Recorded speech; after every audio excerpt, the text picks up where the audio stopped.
revenge after a while, brothers, like I was getting ready to say, revenge is a dish best served cold. Now, I got to give a shout out to my sister Crimson, for doing um, the White Z exposing Black Women 1 and 2 series. And basically, what it's proven, everything that black men, particularly a brother David Curl, rest in power, brother, has been saying to this black woman, the white man, to the swirling divestment black woman, the white man's ice is always colder, and his whiteness covers a multitude of sins and imperfections. Now, for years, we are seeing a lot of these black women, say disparaging things against black men and basically promote white men from Crystal Encouraging, Crystal Swirl, Cynthia G, just a large number of black women. Now, on the contrary, you will have brothers that go over the fence and get with Becky, and basically a lot of them don't say shit. They just go over the fence and mind their business. That's what they do. They go over the fence and mind their business for the most part. Once they get a Becky or a Susan, they mind their business. They don't got nothing to say about black women. They go out there, mind their business, and then the funny thing is, those relationships between Tyrone and Becky and Susan last longer because it ain't based on I'ma just go out here and get a white woman. Some of it is, I ain't gonna lie. But for the most part, the way black men and white women hook up is actually organic. It ain't you gotta write a book, basically get out here and talking about write these romance novels about Brad taking Keisha to Pound Town in the office or on the plantation. Shit that black women write.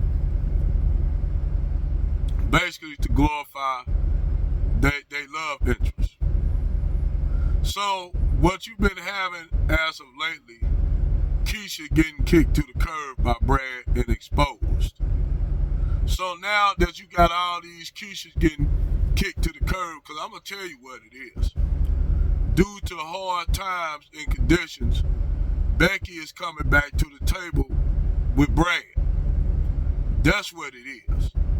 Becky is coming back to the table with Brad due to hard times. So now that Becky is coming back to the table to work out her problems with her man, brothers like telling Keisha, well, Keisha, here go your walking papers. We no longer need you. Bye. But wait a minute. We got two already. Bye, Keisha. Bye. Bye, Felicia. Bye. So now you got these Brads kicking these Keishas to the curbs after all they blackmail bashing and shit like that they went on. Whole rants online talking about how Brad is better, how Brad is a better father, how this and that, all the shit. Just glorifying Brad. And you know what? I tell brothers, we ain't gonna blame Brad. It ain't Brad's fault that Keisha going hard in the paint for him. It ain't his fault. Because Keisha have a fixation and worship Brad. That's not his fault. Nor is it your fault. It ain't that you ain't been adequate enough, brother. You always been adequate enough. It's just that Keisha didn't want you even when you was productive. It ain't no different than Keisha going after Pookie and Ray Ray on the block wasn't productive. Same thing. After they get used up and washed up by them, all of a sudden they want to turn their gaze on you. The productive blue collar and white collar brothers that they didn't look at. that they said who wasn't about nothing. They was broke, they was dusty, they was all these tropes. So now that those brothers are doing well and productive, and these chicks, like my brother AC said, it's the reach back. Now they want to look back at you. And now they see you over the fence with Becky and Hacienda Flores.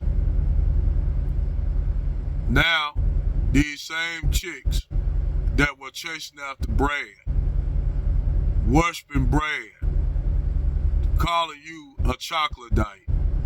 Now you are Uncle Tom. You a sellout. You a coon. You worshiping white women now.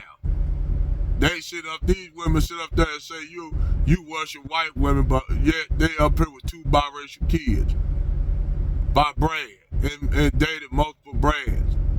But they'll turn around and fix their lips to call you a sellout. Because you know why?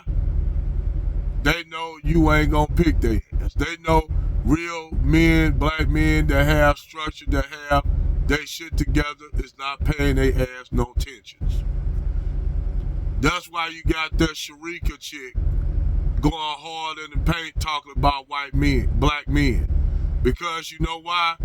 She said so much shit about black men that black men, even the ones that are not productive, that could have got with her, now they don't, them brothers don't want her after the ghetto gagger thing and shit.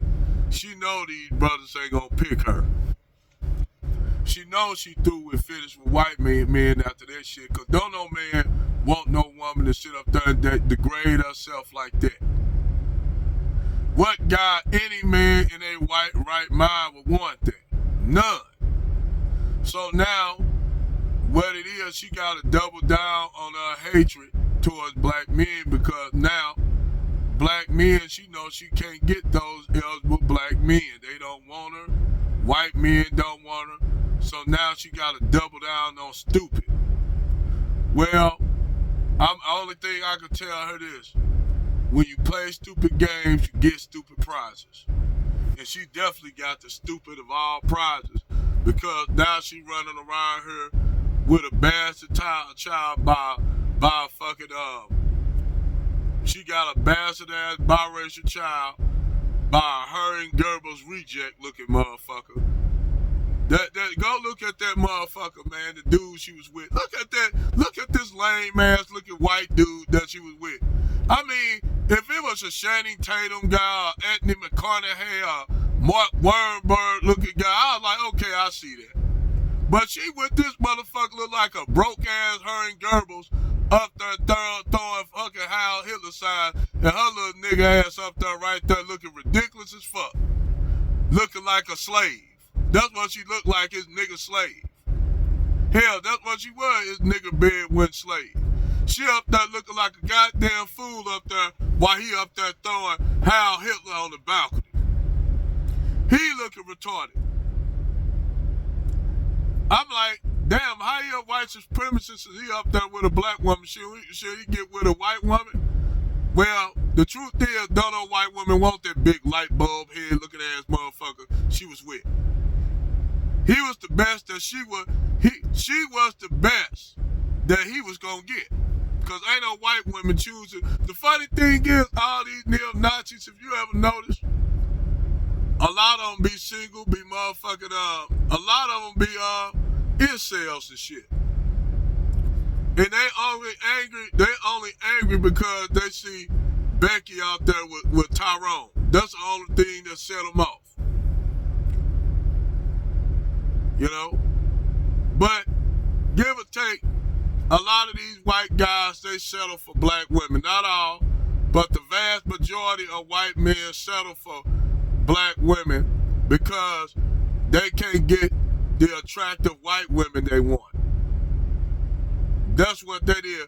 So if they're average Brad, they say, well, at least I could get a decent black woman, you know. And that's what they go and do. They'll go and get, they know black women worship them. So they'll go over there across the fence. Well, now you got white women coming back to the table with Brad, working it out with Brad. And now they kicking Keisha to the curbs. All these Keishas, like I said, you go through the neighborhood and black women, like that Sharika chick, first thing she'll say, all these kids, fatherless black kids in the black community, but yet you got a rise of biracial kids in the black community by unwed women, black women who having babies at alarming rates by Brad. So now you got all these black women running around the black community with white babies, half Arab babies, half whatever babies, running through the community. So you got that going on. And you wonder why black women, I'm just saying, you wonder why black women are the lowest at the totem pole of dating because they the easiest ones to get. Yes, black women are easy to get by any demographic group of men. That's why y'all the less desirable. But y'all made it y'allself like that. See, y'all made yourselves that easy to get. Because every other group of women gonna make it difficult for them to get.